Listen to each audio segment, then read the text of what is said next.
So the next slide.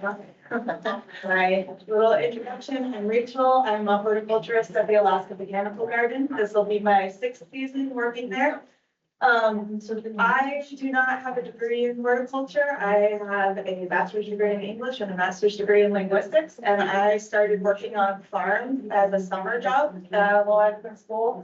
And by the time I was done with school, I decided I felt way more passionate about growing vegetables than I did about reading books. So I went a couple different directions for a while after working on a few different farms and doing some apprenticeships, but ultimately I wanted to work in horticulture again. I circled back to the Muni. I worked for the municipal horticulture department for a few years, mostly growing annual flowers. Learned a ton, but I really was missing vegetables. And then ABG opened an opportunity for someone to manage their CSA, and that's how I ended up at the Botanical Garden. One thing that I learned really early on from the very first farm that I worked on is that farming is a business. You mentioned this with the small business development center. A lot of farmers get into it because they love farming, but when you are trying to make a profit or like sustain yourself, you are a business owner first. That actually kind of turned me off from running my own farm because I grew up in a family of business owners and like payroll and accounting and all of that. It was really intimidating. So kudos to all of you for wanting to run your own farming business. But it's still, every farm I worked on, they were always business first, vegetables second. And so that's really ingrained in how I approach things. Pleasant Valley Farm in Argyle, New York is the very first farm I worked for, and I was so tickled a few months ago to hear their Boyfriend Farm and No Till Growers podcast. If you're not familiar with that podcast or that suite of podcasts, they're a fantastic resource that I highly recommend. They do like crop by crop deep dives. They talk to a whole bunch of different farms and different types of organizations about how they run things. But Paul and Sandy Arnold at Pleasant Valley Farm are so transparent about how they operate their business, and they offer a lot of gems on that podcast. So I recommend listening to that. And if you're looking for other good sources to kind of help understand the process of Growing for Market magazine is also an excellent resource. Next slide, please. So like I said, I didn't want to have my own farm. I just wanted to work on someone else's farm and got really lucky at ABG. So when I was talking to them about like, how do I even do this presentation about starting a CSA, they were like, well, we didn't even really start it. We had the land. And then there was a bunch of state funding in like 2010 for horticulture research. And it funded clearing a 1 acre space that we initially called the research plot because it was for agricultural research. They cleared all the land, they built a bunch of raised beds, they installed 2 high tunnels and irrigation. And that land was supposed to be dedicated for agricultural research, but it really kind of fizzled out pretty quickly. And then that space was underutilized for a while. So in 2018, ABG thought with the mission of like education and encouraging local food security, that they would start a community garden there. And that ended up kind of being a flop for all of the reasons that community gardens can be challenging. Mainly people didn't know what they were doing, mostly grew a ton of cabbages, didn't know what to do with all their cabbages at the end of the season, introduced cabbage root maggot, and then had no way to rotate crops.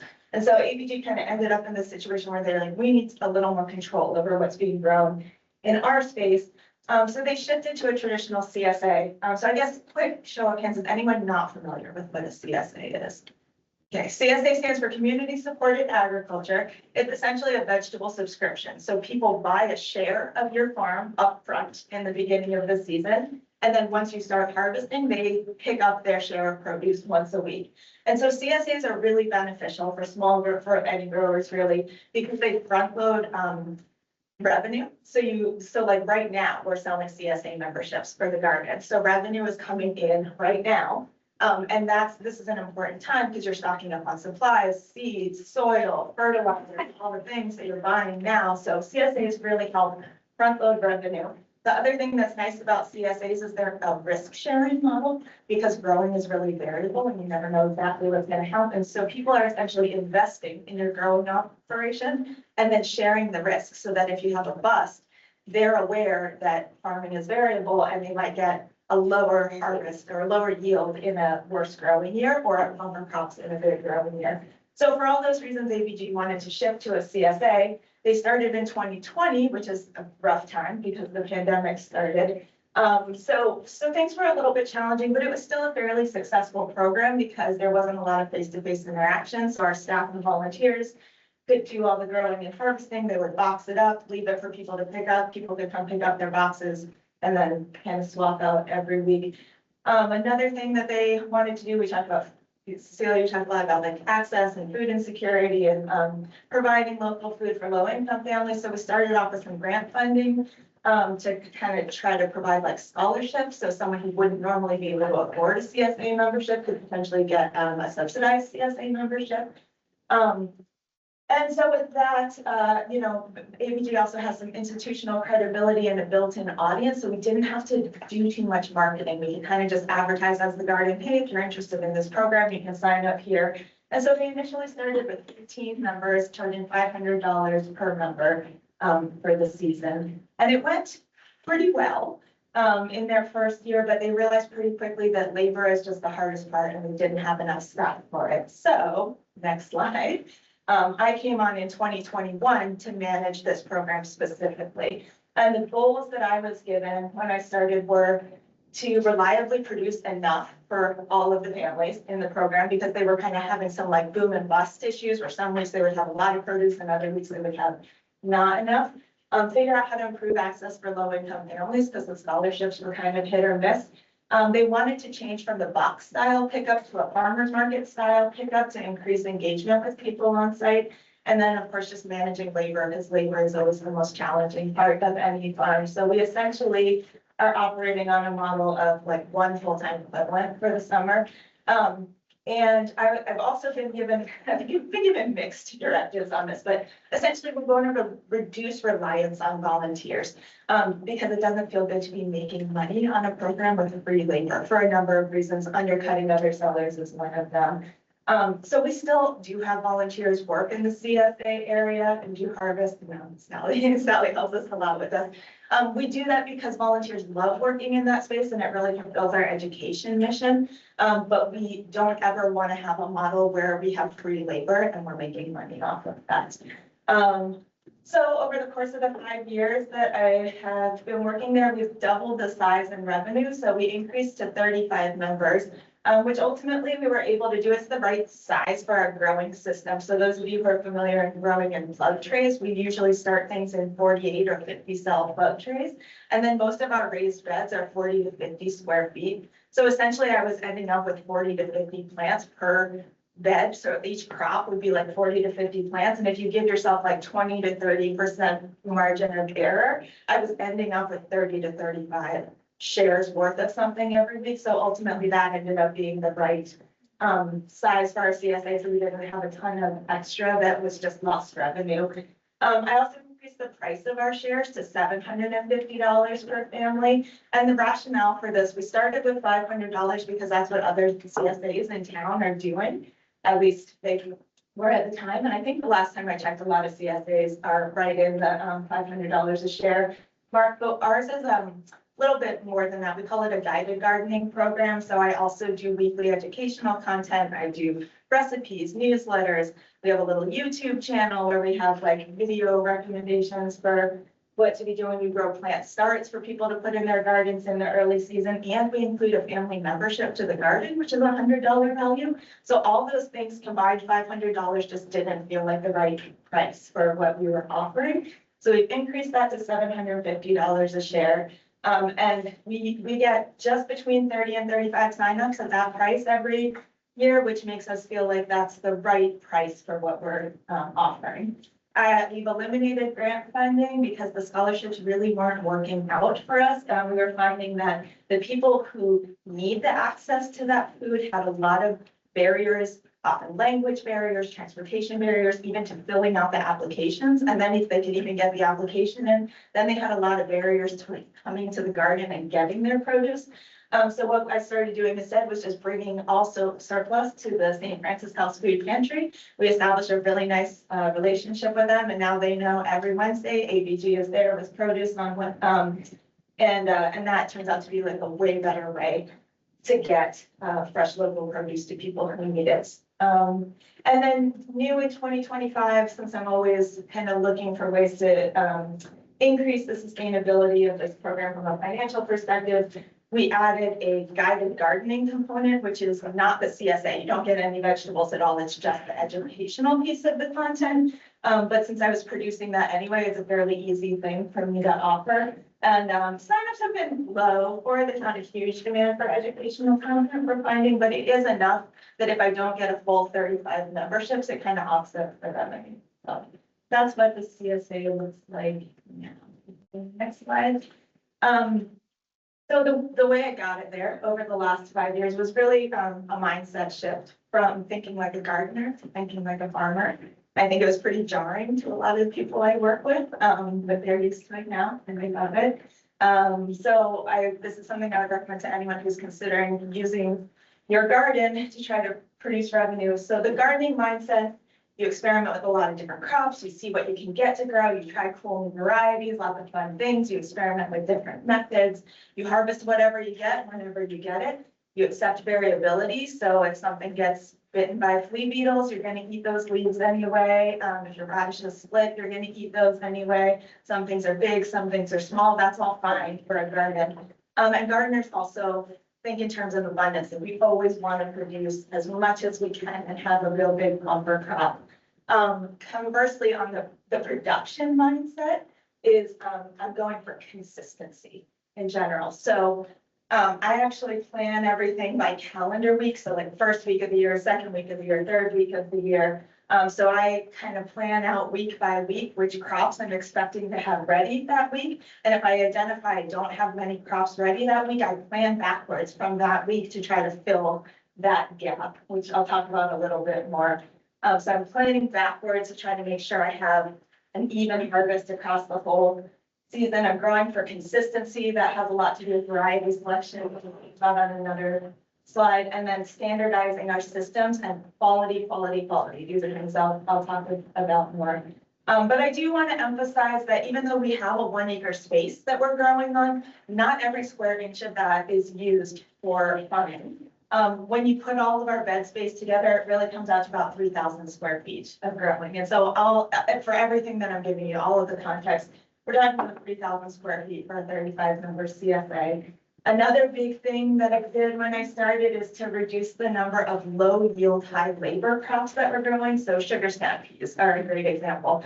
You have to build a trellis, you have to make sure they're trellising, harvesting takes forever, and you get like this much per customer for maybe 2 weeks. That is not worth it for our CSA, or wasn't able to provide enough sugar snap peas for enough weeks to really give a robust CSA. So that's something we don't grow anymore, but I do grow plant starts for people, and we do seed giveaways. So we encourage our gardeners to grow their own sugar snap peas at home, great home garden, but not great for a CSA model. And I talked a little bit more about just avoiding the feast and family harvest, so trying to make it even. Like every week I shoot for 6 crops and figure out which weeks are light and kind of backfill those. And then a kind of a funny thing that I learned about CSAs is actually the #1 reason that people leave CSAs is because they're overwhelmed with the amount of produce they get. So going from that gardener mindset of like all the veg to like just 6 items, just keep it right there. And I always have a table of extras that CSA members can take more if they want. I don't ever want anyone to feel like they're not getting value for their CSA. But a lot of times people are like, it's just me and I can't eat all that produce in 1 week. So in order to retain customers, actually scaling back the amount they're giving on a week-to-week basis is really. So talking a little bit more about crop planning, which I think is really the key to having a good market garden or a good CSA. If you're trying to do this for revenue, you just need to be able to provide things consistently week to week. So you can see on the right, kind of get an idea of what my crop planning looks like. So I told you I plan by calendar week. So across the top, you can see like week 28, week 29, 30, 31. And then these are all the things that I have found over the years I can have ready that week. But like carrots, for example, I've never harvested carrots or like a full scale harvest of carrots before week, 30. And so I know for all the weeks before that, I'm going to have to backfill with other things that I can mature before that time. So For our program specifically, we guarantee 12 weeks of produce, and that's partly because that's just what works for ABG's season.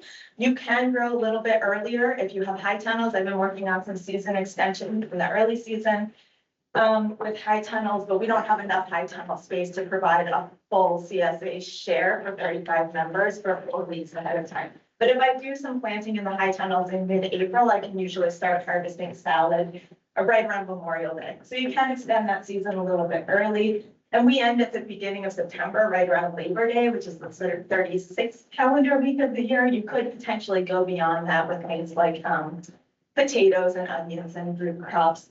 For ABG, that just doesn't work calendar-wise with back to school. And so I really focus on those 12 weeks as our harvest window. Like I said, I shoot for 6 items per box or per share per week, since we don't do physical boxes anymore. One thing that I learned from a farm I worked on in Oregon is that for every CSA share, you should always plan for 1 salad green, 1 cooking green, 1 root vegetable, and 1 herb. Everything else is just fun novelty backfill, but those are your 4 staples for every week. And I think even if you're not doing a CSA, that's a really helpful way to orient your growing plan, especially if you're trying to sell at a market or sell to someone in the blue market, to make sure that you have something reliable every week. So those 4 things are the staples. And then Cecilia, you talked about succession planting, super important for me. I found that I have a lot of trouble succession planting things like broccoli or cauliflower. Our season is just too short for me to get good successions of those. So when I'm looking at things that I can do like a couple weeks or a couple rounds of something, I'm looking for crops that take 50 to 70 days to mature. So that's a lot of things like cilantro, dill, fennel, and bok choy have been great ones that I've really been liking growing. So those are the things that work well for successions, especially in the early season. Yeah, successions are really helpful for those weeks when you're like, uh-oh, I have a gap. What am I going to do? I can get cilantro ready for that week. It's fine. Cecilia, you also talked about variety selection, which I think everything she said is great, and I fully second. So variety selection on my end, really what I'm looking for a production garden is things that mature predictably. So when I first started, we were growing a lot of things from Baker Creek or Ritter Seeds. I don't know if people are familiar with that source of seeds. They have so many fun varieties and heirloom varieties, but the problem with those is they don't tend to mature, well, not all of them tend to mature consistently. So we were growing some really cool, like Portobello cabbages. I don't know if you guys know, they're like the cute little pointy ones. They're really adorable cabbages, but I would get like 3 1 week, 3 in the next week, 15 in the 3rd week, and then 5, and then 4. And so I couldn't just provide cabbages for everyone in the CSA in a single week. So in a home garden, something like that might be great because you don't want all of your cabbages ready at the same time. But for production scale, I am looking for crops that mature very reliably in the same window.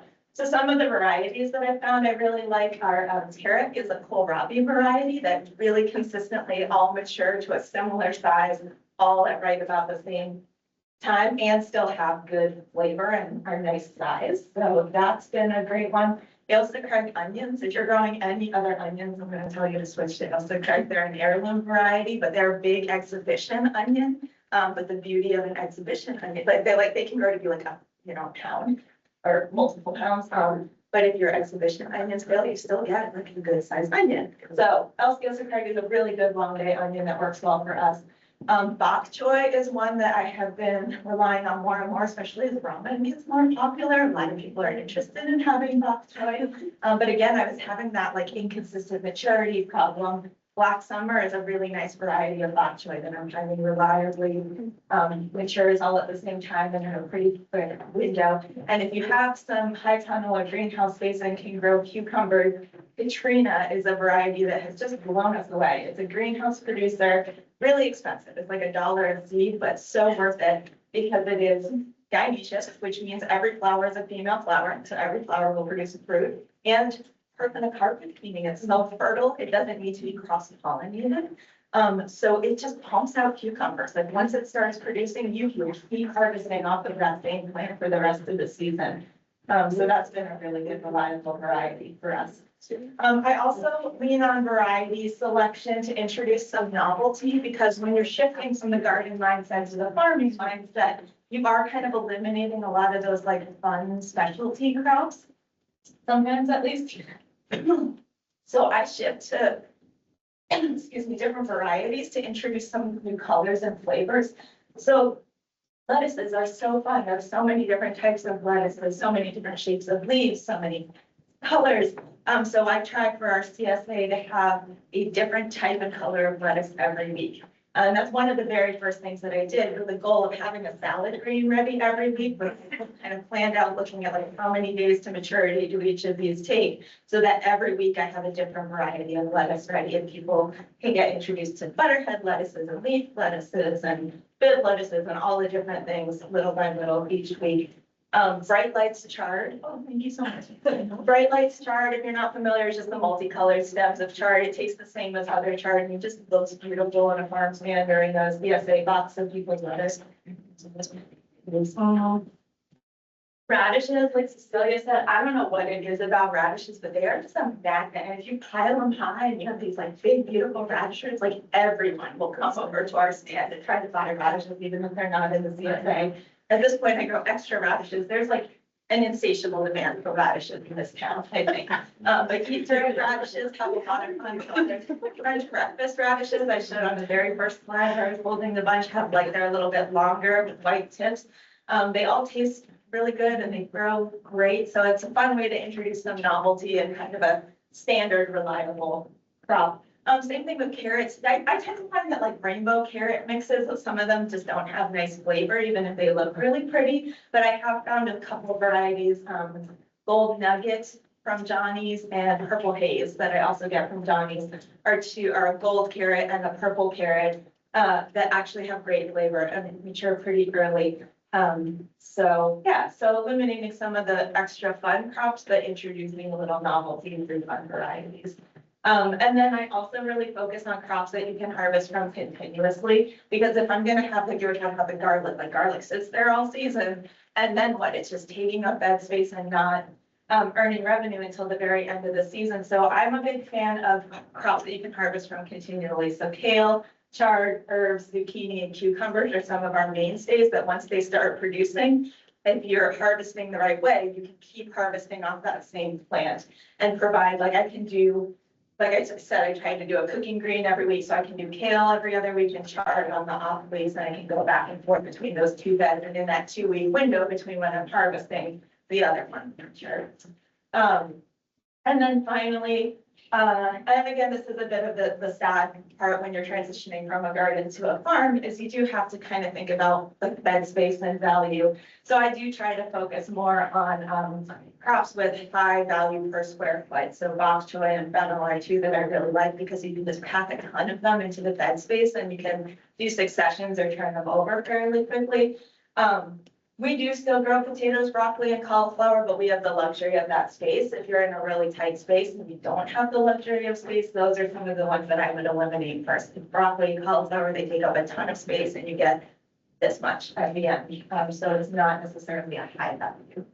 I'm trying to push, keep going. Quality, I cannot emphasize this enough. I think this has come up a few times in all the talk. In order to make small scale farming work, you have to charge premium prices. There's just no way to compete with the economies of scale and the automation of large scale farms. And you cannot charge premium prices for a mediocre product. So I think this is something that is tough for some of the people I work with to accept, because we have the gardener's mentality, and those radishes look beautiful to a lot of gardeners. But to me, those are split radishes and you can't charge top dollar for them. So I am happy for people to take them home as seconds. I will offer them to CSA members as seconds. I'll take them to the food pantry. I'll eat them myself, but I would never sell them to someone for a premium price. Because anything that's split is going to be more susceptible to rot. It's not going to last as long. It's going to deteriorate faster. This is not a premium product. So I think if you're selling at a farmer's market, if you're trying to sell at a blue market, you're doing a CSA, you can't have wilted greens, you can't have dirty roots, you can't have damaged leaves. And that includes CCA, stands for cut and come again. So this is really popular for a lot of gardeners. When you're growing salad greens, you cut your salad greens and then you get a second crop that comes through. But on that second crop, some of the tops have been snipped and so they're a little ragged. You can't sell those for a premium price at a market. The other thing that happens when you harvest salad greens repeatedly is it stresses the plants. And as plants get stressed, they're inclined to bolt. They start to change physiologically. It changes the flavors and textures a little bit. So second cut salad greens are lower quality than first cut. Again, totally fine for home garden. Delicious, nutritious, not a premium product, not something that I think is appropriate to be charging top dollar for. And then the other thing that goes along with maintaining really good quality is you have to have a good wash pack setup, even if it's your kitchen, that's fine. Maybe you don't have to go into a ton of detail with like the food handler certifications and things, but just general good practices for harvesting and cleaning things. So one thing I recommend, so ABG, we don't have a walk-in cooler or anything. We have one refrigerator that's like just refrigerator, no freezer or anything, and I can fit 3 like action packer totes in that. So that is all the refrigerated space that we have. So we can't keep things cool for very long. So we do all of our harvesting the afternoon before, and I'll only do my 3 totes maximum is what I can harvest the day before CSA pickups. And then we do everything else the morning of CSA pickup. When you're harvesting, you must cool things immediately. Salad greens, root vegetables in particular, you can't harvest and leave them out in the sun. They wilt. You can't reconstitute them. You don't get your premium product anymore. So I am very particular with our harvesters that like tuck everything in the shade when you're harvesting. If you're harvesting carrots, they go in the shady part behind the raised beds and keep them cool while you're harvesting. And then as soon as possible, get those things into a cool shaded wash pack area where you're dunking them in cold, cold water, spraying roots heavily so that they're like really nice and clean. And then everything gets like a good complete dunk through a cold water bath. And that's the way you, we call it like removing field heat. You just have to cool things down really quickly, and that will help preserve freshness, stop enzymatic activity that contributes to deterioration over time, and it just makes everything look nicer for longer. You also have to dry things to an appropriate level. So we have like a large salad spinner that we'll use for salad greens. The farm I worked in Oregon, we just had like laundry baskets with holes drilled in the bottom and we would swing them to get all the water off of things. But like salad greens can't sit with moisture on them, or like a lot of moisture on them, because anything that goes into cold storage wet is going to rot faster. So you're always removing anything that's like yellow, damaged, diseased, removing excess moisture before you pack things away in a cold area, just to make sure you're reducing the amount of rot you get in storage. So our setup is pretty simple. We have a pop-up tent, a utility sink that's connected to a hose spigot. We use bulk crates or, like laundry baskets for harvesting into, and you can spray things out and it all drains on the ground. Like I said, we have a big salad spinner. So it's a pretty minimalist setup, but I do think keeping things cold and clean is really important while you're harvesting. Okay, sorry, I'm going a little bit long, but this is the last one. So my thoughts on how you could transfer what we're doing at ABG to a home garden scale.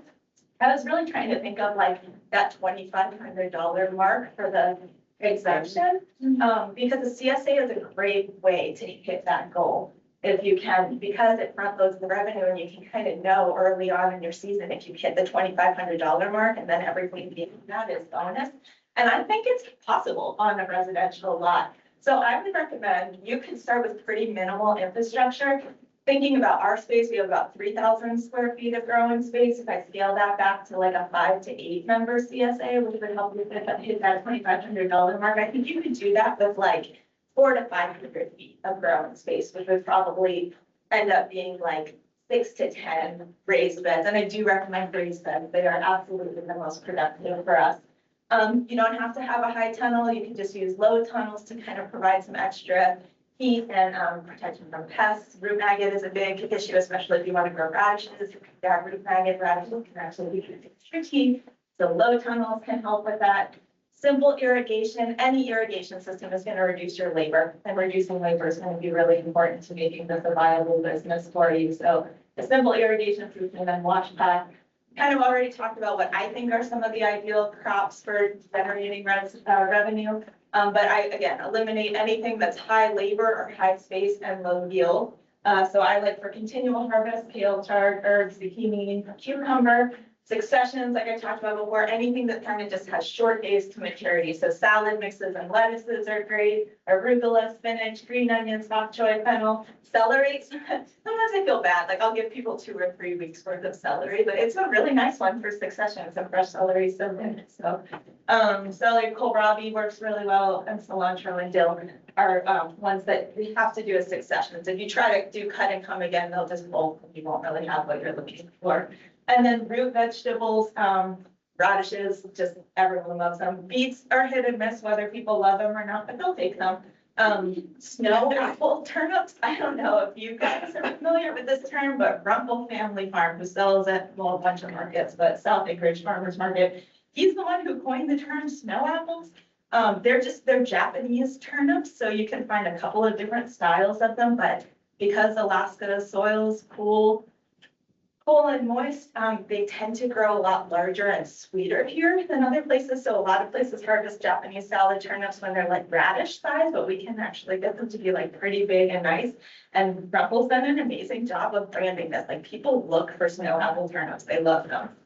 So definitely give those a try.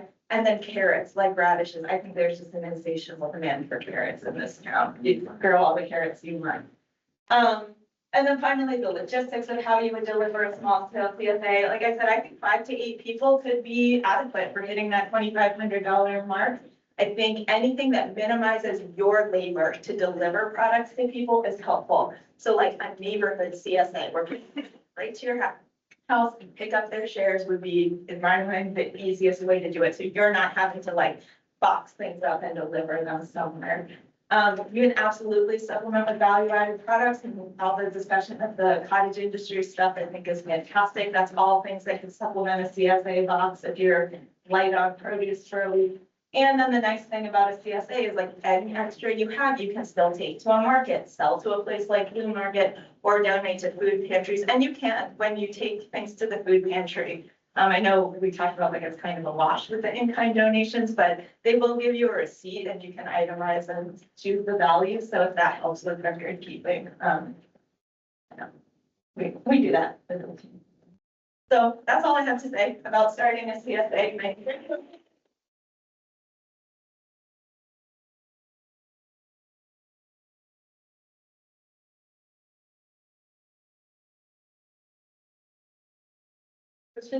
Have you found that like increasing customer like choice, do people like it or people don't like it? So number one reason that people leave CSAs is too much produce. Number two reason they leave CSAs is not enough choice. So having the farmers market style pickup has been really helpful for us because I've gotten to the point where if I didn't have enough of it, like if I only had 15 heads of cabbage that week, but I also had some broccoli, I'll be like, we call it a grab bag and you can have cabbage or broccoli, and people do love having that choice. Or like herbs, sometimes I'll do like 3 different herbs. And then people can kind of choose based on like their menu for the week, if they'd rather have marjoram or oregano this week or whatever it has to offer. So yeah, I do think some choice is nice.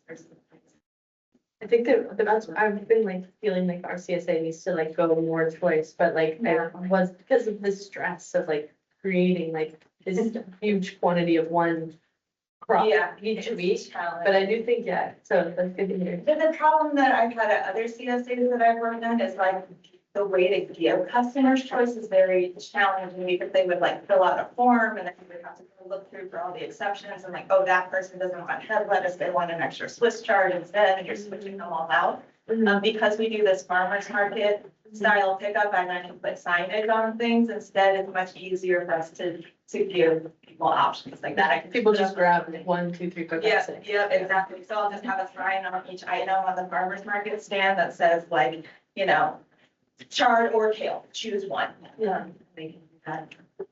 But yeah, I also agree with you were saying about the abundance of the big farmers, that make farmers market stands big and full, but because people in CSAs get overwhelmed by veg, the farmer's market display is a really nice way to show abundance without actually overwhelming.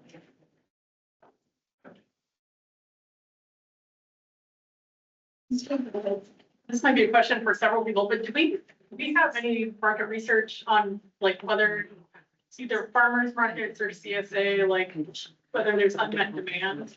Or how to increase overall demand? Are there too many CSAs? Are there not enough? I don't think there are too many. I think there's increasing demand for CSAs, and I know Arctic Harvest has been really trying to make a good effort to get more local vendors in their CSA, so that could be another good option if you can't do your own CSA. Do you know about like the status of Arctic Harvest right now? Because I know they sold. I know that they sold. So I just am not sure, like, okay. I know the people they sold to are the people who are doing their deliveries, so I think Okay. they're, I think Okay, they're gonna be.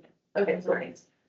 We have a hard time, like we have been doing a 70% CSA.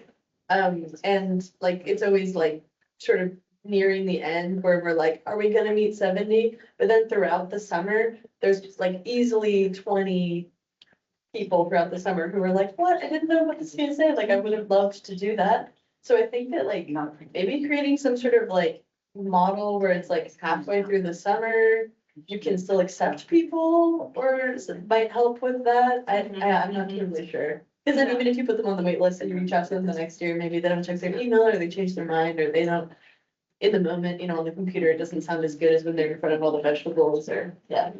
We find that's true as well. Even if we don't get complete signups this time of year, just when people see the stand and they want the produce, they want to sign up even halfway through the CSA because it looks so nice when it's there, and we'll just offer prorated shares to that. Yes.